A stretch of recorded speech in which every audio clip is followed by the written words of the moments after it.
नमस्कार दोस्तों, मैं नीरज सनोडिया आप सभी का हमारे चैनल परीक्षा प्रिपरेशन में स्वागत करता हूं। पिछली क्लासेस में हम लोगों ने बालक विकास पर वातावरण का प्रभाव को पढ़ा हुआ था। आज मैं आपको बताऊंगा बालक विकास पर वंशानुक्रम का प्रभाव। तो जैसे कि आप सभी जानते हैं कि जो सभी गुण हमें पूर्वजों से प्राप्त होते हैं उन्हें हम वंशानुक्रम संबंधी या आनुवांशिक गुण कहा जाता है। आनुवांशिक गुण हमारे पूर्वजों से, ये पूर्वज हमारे हो सकते हैं कि माता पिता, दादा दादी, नाना नानी, ठीक, और इनके और पूर्वज भी यहाँ सम्मिलित कर लिए जाएंगे। परदादा, परदादी, परनाना, परनानी, ये सभी इसमें सम्मिलित हैं। तो एक पीढ़ी से दूसरी पीढ़ी के मत ये हमारे गुण हस्तांतरित होते जाते हैं, ट्रांसफर होते जाते हैं, और जब ट्रांसफर होते हैं तो अपने प्रभाव को अन्य सभी लोगों पर भी दर्शा रहे होते हैं। यहाँ हम बात करेंगे कि जैसे वंशानुक्रम संबंधी हेरिडिटल जो गुण होते हैं उनको बताया हुआ है। पहले एक व्यक्ति आते हैं बी एन झा साहब, यहाँ देखेंगे हम लोग।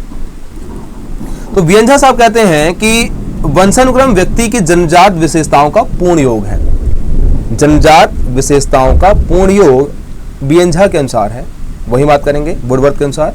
तो वंशानुक्रम में वे सभी कारक आ जाते हैं जो बालक में जन्म के पूर्व से अर्थात गर्भावस्था से विद्यमान होते हैं तथा उसकी मृत्यु तक बने रहते हैं। अगला हमारे पास में ये बात कहलाती है कि जन्म के पूर्व अर्थात जो हमारे पास में गर्भावस्था की अवस्था आएगी तब से ये गुण रहेंगे और मृत्यु पर्यंत तक बने रहेंगे। किसने बोला हुआ है? वुडवर्थ ने। अगला जेम्स लेबर साहब कहते हैं कि माता पिता की शारीरिक व मानसिक विशेषताओं का संतान में ट्रांसफर होना, हस्तांतरण होना वंशानुक्रम या आनुवंशिकता कहलाता है। तो जो माता पिता की शारीरिक हो या मानसिक हो या बौद्धिक हो, किसी प्रकार की विशेषता का ट्रांसफर होना, ये हमारे पास आएगा एक प्रकार से हस्तांतरण होना, आनुवंशिकता कहलाता है।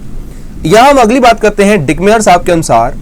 तो डिकमेयर साहब कहते हैं कि वंशानुगत कारक वे सभी जन्मजात विशेषताएं हैं जो बालक में जन्म के समय से पाई जाती हैं। वे सभी जन्मजात विशेषताएं हैं जो बालक में जन्म के समय से पाई जाती हैं। ये सारी परिभाषाएं हमारे साथ में आती हैं। अर्थात हम कह सकते हैं कि वंशानुक्रम या आनुवंशिक कारक वे सभी कारक हैं जो बालकों में जन्म के साथ या जन्म के पूर्व जो गर्भावस्था की अवस्था थी तब से विद्यमान है तथा मृत्यु तक बने रहेंगे।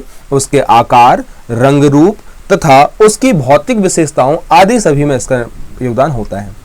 हमने सभी ने पढ़ा हुआ है कि बच्चे का ब्लड ग्रुप क्या होगा, जो माता का होगा या पिता का होगा वही ब्लड ग्रुप बच्चों का होगा। तो इस प्रकार से सारी जो विशेषताएं हमारे पास आई हैं वही कहलाती हैं कौन सी? वंशानुक्रम संबंधी विशेषताएं।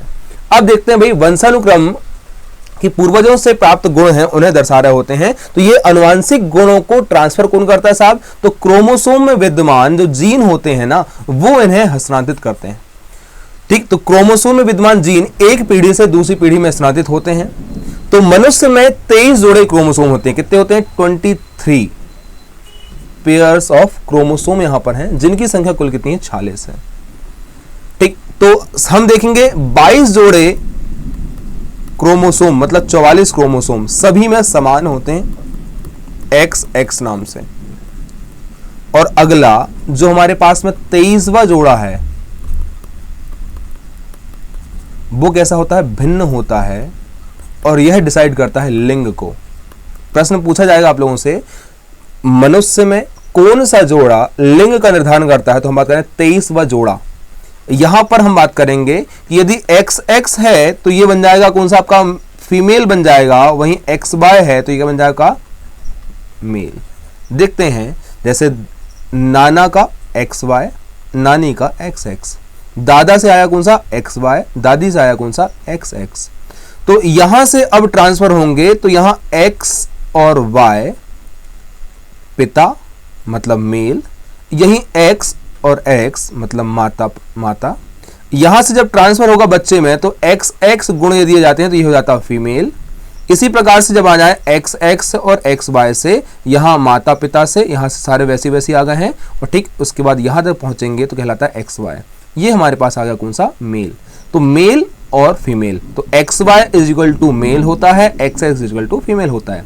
तो ये गुण हमारे पास जनरली जाते हैं, हमने सभी ने बचपन में पढ़ा हुआ है, बहुत पढ़ा हुआ है। तो XX is equal to female, XY is equal to male. 23वां जोड़ा लिंग का निर्धारण करेगा। कितने जोड़े होते हैं? 23 होते हैं। क्रोमोसोम की संख्या कितनी है? 46 है।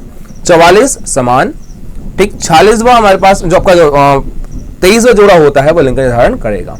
अब देखते हैं अगली कहानी। वंशानुक्रम को स्पष्ट करने वाले बहुत सारे हमारे पास सिद्धांत आते हैं। उनमें से प्रमुख जो हमारे बाल विकास में पूछे जाते हैं वो ये हैं। तो पहला आता है मेंडलवाद। तो मेंडल साहब ने बताया हुआ है कि भैया यहां पर हमारे पूर्वजों से प्राप्त जो गुण होते हैं एक पीढ़ी में ट्रांसफर होते हैं, हो सकता है अगली पीढ़ी में वो दिखाई ना दें, लेकिन वो मरते नहीं हैं, समाप्त नहीं होते हैं, मतलब कहीं ना कहीं विद्यमान रहेंगे। तो एक पीढ़ी से ये हमारे पास एक पीढ़ी आई, दूसरी पीढ़ी आई, तीसरी पीढ़ी आई, यहां से हमारे पास एक गुण दिखाई दिया, यहां पे गुण दिखाई दिया, ठीक। चौथी पीढ़ी में ये गुण यहां दिखाई ना दे, लेकिन ये हमारे पास पांचवी पीढ़ी में गुण दिखाई देंगे, ठीक। यहां दिखाई दिया, यहां दिखाई दिया, यहां पर गायब। इसका मतलब हम बोल सकते हैं कि भले एक पीढ़ी में गुण दिखाई ना दें, वो दब जाते हैं, लेकिन वो समाप्त नहीं होते हैं, वो ट्रांसफर होते रहते हैं। देखते हैं उन्होंने प्रयोग किया हुआ था। एक तो चूहे पर प्रयोग किया उन्होंने, देखेंगे हम लोग। तो मेंडल साहब ने चूहे पर प्रयोग किया हुआ था, ठीक। किसके लिए? तो बोलेंगे वंशानुक्रम संबंधी विशेषताओं के लिए। चूहे पर आगे प्रयोग आएंगे, स्किनर साहब भी आने वाले हैं अभी हमारे पास में। तो आप चूहे का प्रयोग, यहां हम बात करें चूहे पर प्रयोग, दो अलग अलग अवधारणाएं हैं। आप कंफ्यूज मत होइएगा, बच्चे हमेशा कंफ्यूज आते हैं कि सर इन्होंने किया कि उन्होंने किया। यहां देखते हैं हम लोग, चूहे पर प्रयोग किया था मेंडलवाद में, ठीक। किसके लिए? अनुवांशिकता को स्पष्ट करने के लिए। ये व्हाइट चूहा है, ये हमारे पास आपका ब्लैक चूहा है। इससे क्या हुआ? दोनों का संकरण कराया गया, तो हमारे पास में आए ये इस प्रकार से। आगे इनका संक्रमण हुआ, तो आगे देखते हैं कुछ हमारे आउटकम्स थे, उनमें ये मिला हमारे पास कौन सा? व्हाइट, कुछ में ब्राउन, तो ये व्हाइट और ब्राउन दोनों तरीके से आ जाते हैं। इसका मतलब ये है कि कहीं पर कुछ पीढ़ियों में ये हमारे पास दिखाई दे रहे हैं, कुछ में नहीं, कुछ में दिखाई दे रहे हैं, कुछ में नहीं। तो ये एक क्रम हमारे पास आ रहा है कि भाई ये बच्चों में जब ट्रांसफर होंगे गुण, तो यहां कहीं ना कहीं दबे स्वरूप में हो सकते हैं, लेकिन इसका मतलब ये नहीं है कि वो नष्ट हो गए हैं। बोलेंगे एक पीढ़ी से दूसरी पीढ़ी में हमारे गुण ट्रांसफर जरूर होते हैं, हो सकता है वो दिखाई दें और हो सकता है वो ना दिखाई दें। इसका मतलब ये नहीं कि वो नष्ट हो गए हैं, ये हमें ध्यान रखना है। अगला फिर देखते हैं हमारे पास में समानता का सिद्धांत।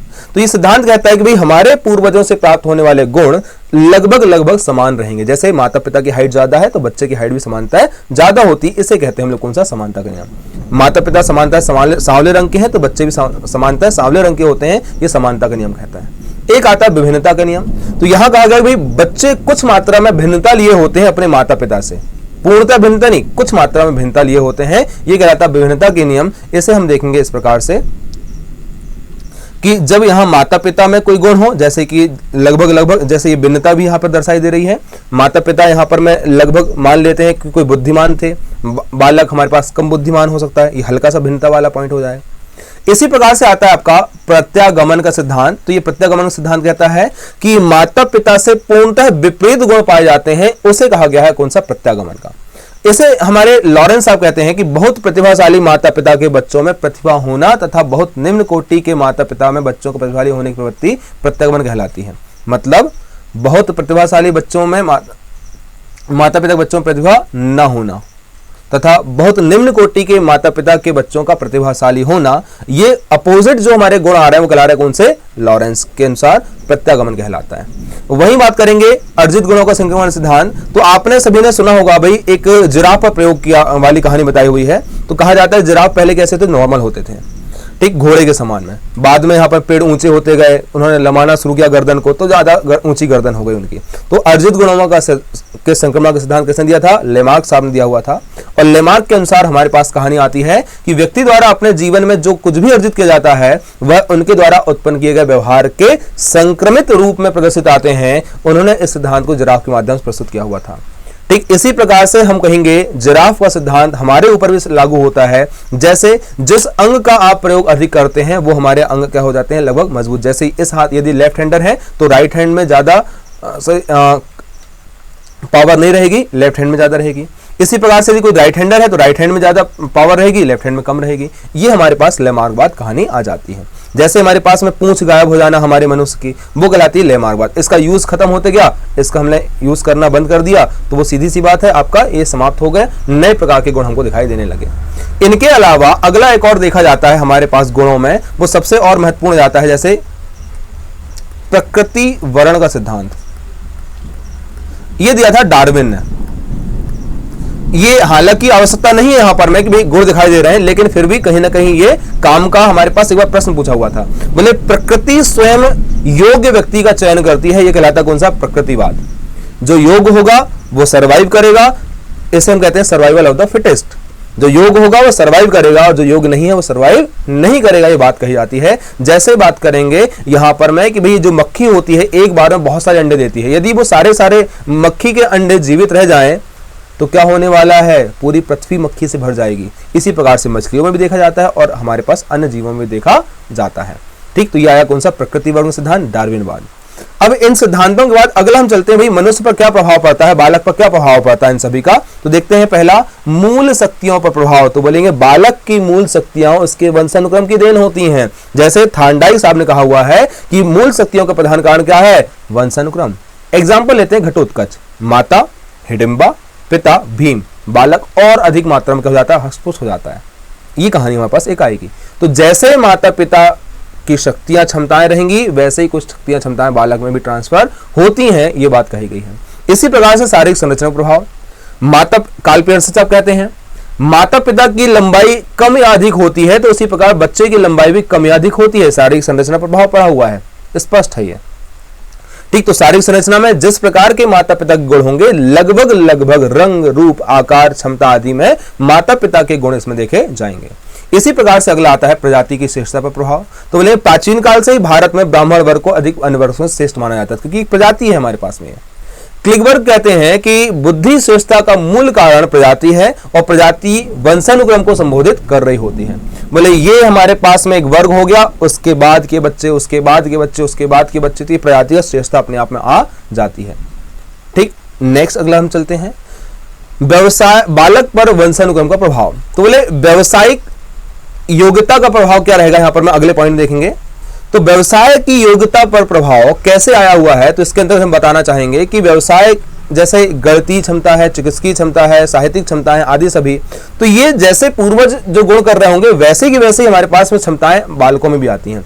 जैसे कि हम बात करेंगे डॉक्टर का बच्चा समानता है डॉक्टर बन जाता है, इंजीनियर का बच्चा इंजीनियर बन जाता है, इस प्रकार गुण आते हैं। यहाँ कैटल महोदय ने बहुत सारे हमारे ऐसे लगभग 500 के आसपास में वंशजों का अध्ययन किया हुआ था, बताया व्यावसायिक बुद्धि क्षमता इन पर प्रभाव किसका होता है, वंशानुक्रम का प्रभाव अधिक देखने मिलता है।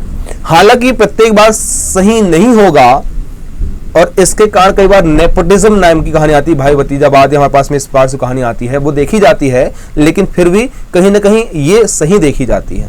अगला आएगा सामाजिक स्थिति प्रभाव। तो बोले प्रतिष्ठित परिवार में जन्म लेने वाले व्यक्ति की संततियों का समाज में उच्च स्थान होता है, जैसे हमारे पास श्रेष्ठता प्रभाव आया था। विंसिप साहब ने अध्ययन किया एडवर्ड और एलिजाबेथ के वंशजों का। बोले महाराज थे, उनके बच्चे हमारे पास में देखा जाएगा, उनको भी प्रतिष्ठा सम्मान में देखा जाता है, उनके बाद और सम्मान में। तो गुणवान और प्रतिष्ठावान माता पिता की संतान प्रतिष्ठा प्राप्त करती है, ये बात हमारे सामने आती है। इसी प्रकार से बात करेंगे चरित्र प्रभाव। जो चरित्रहीन माता पिता की संतान चरित्रहीन होती है, इसी प्रकार चरित्रवान माता पिता की संतान चरित्रवान होती है, ऐसा कहा गया है। तो जैसे माता पिता के गुण होंगे वैसे ही बच्चा सीखेगा, वैसे ही सब कुछ आएंगे। डगडेल साहब ने अध्ययन किया था जुग वंश के शासकों पर, ठीक, और इसके आधार बताया कि भाई चरित्रहीन माता पिता की संतान कैसी होती है, चरित्रहीन, और यहीं पर चरित्रवान माता पिता की संतान कैसी होती है, चरित्रवान होती है। ये इन्होंने अध्ययन किया हुआ था। डगडेल जुगवंश, विंसिप एडवर्ड एलिजाबेथ, सामाजिक स्थिति, चरित्र प्रभाव, जुगवंश। देखते हैं अगला हमारे पास में महानता पर प्रभाव। ठीक, ये हमारे पास छठवां और ये सातवां। तो महानता की बात करेंगे भाई, गाल्टन महोदय कहते हैं कि व्यक्ति की महानता पर वंशानुक्रम प्रभाव अधिक होता है। जैसे विश्व के महान न्यायाधीश, राजनीतिक आदि सभी पर अध्ययन किया उन्होंने और उनके पश्चात बताया कि भाई इनकी प्रजातियों पर भी अपने पूर्वजों के समान ही गुण देखे गए थे। जैसे वर्तमान में हमारे पास में इंदिरा गांधी जी के सुपुत्र राजीव गांधी साहब, महानता अपने आप में आ जाती है, इस प्रकार से दर्शाया गया है। ठीक, इसी प्रकार से हम बात करें बाकी अन्य लोग जो हैं उनको भी कहीं ना कहीं इससे रिलेटेड करके दिया जाता है, भाई वंशानुक्रम यहाँ पर महान होता है, महानता प्रभाव आता है। इसी प्रकार से बात करें बुद्धि पर प्रभाव, तो गोडार्ग महोदय कहना है कि भाई बालक, इन्होंने कालिका वंश पर अध्ययन किया हुआ था। ठीक, तो मंद बुद्धि माता पिता की संतान कैसी होती है, मंद बुद्धि वाली, और इसी प्रकार से बुद्धि तीक्ष्ण बुद्धि वाले माता पिता की संतान कैसी होती है, तीक्ष्ण बुद्धि वाली, ऐसा इन्होंने बताया हुआ है। तो सही बात भी है। तो ये बताया कहां पर, कालिका वंशजों के अध्ययन करने पर में। तो यहां हम देखेंगे कि जो विद्वान है उन्होंने सभी ने बोला हुआ है कि भैया माता पिता के जैसे गुण होंगे वैसे ही बच्चे में आएंगे, ये हमें ध्यान रखना है, सबसे महत्वपूर्ण बात यह है। लेकिन यहां सबसे बड़ी कमी यह है कि इन लोगों ने क्या किया हुआ है, वातावरण के प्रभाव को नगण्य बता दिया है, जबकि हम देखेंगे कि बालक के विकास पर जितना वंशानुक्रम का प्रभाव होता है उतना ही वातावरण का प्रभाव भी होता है, इसलिए हम इन दोनों तथ्यों को नगण्य नहीं कर सकते हैं। हम देखेंगे वातावरण का प्रभाव पड़ेगा ही पड़ेगा, वंशानुक्रम का प्रभाव पड़ेगा ही पड़ेगा। तो हम दोनों के प्रभाव को संतुलित रूप से अध्ययन करते हुए देखेंगे हम लोग। ऐसा नहीं कि हम लोग एक पक्षी हो जाएं या फिर इसके तरफ झुक जाएं, हम दोनों की तरफ में हम संतुलित रूप में बताएंगे कि बालक के विकास पर दोनों का प्रभाव पड़ता है। लेकिन हमें याद करना है पीएससी के अकॉर्डिंग, महानता प्रभाव गाल्टन महोदय, यहां देखेंगे हम लोग, बुद्धि प्रभाव गोडार्क महोदय कालिकाग वंश, चरित्र प्रभाव डगडेल साहब जूग वंश, सामाजिक स्थिति प्रभाव विंसिप का साहब एडवर्ड एलिजाबेथ वंश। ये बात हम लोग करेंगे। व्यवसाय की योग्यता केटल महोदय, फिर आएगा आपका प्रजाति की विशेषता क्लिकबर्ग साहब, कार्ल पियर्सन साहब ने क्या बोला शारीरिक संरचना प्रभाव, और थार्नडाइक मूल शक्तियों प्रभाव में। तो ये ऐसे आपसे प्रश्न पूछेंगे कि भाई किसने समर्थन किया है, तो आप लोग इसको जरूर बताएंगे। ठीक, मिलते हैं अगली क्लासेस में लोग। बहुत बहुत धन्यवाद आप सभी का। क्लासेस को लाइक शेयर जरूर करते रहिएगा और सभी लोग सब्सक्राइब कर लें, ताकि फिर ये और बेल आइकन दबा दें भाई। फिर कहते हैं आप लोग से नोटिफिकेशन नहीं आया, नोटिफिकेशन आएगा जरूर यदि आप बेल आइकन को दबा देंगे तो। ठीक, हम लोग भी शेयर करते रहेंगे और आप लोग भी देखते रहिएगा। बहुत बहुत धन्यवाद आप सभी का। Thank you.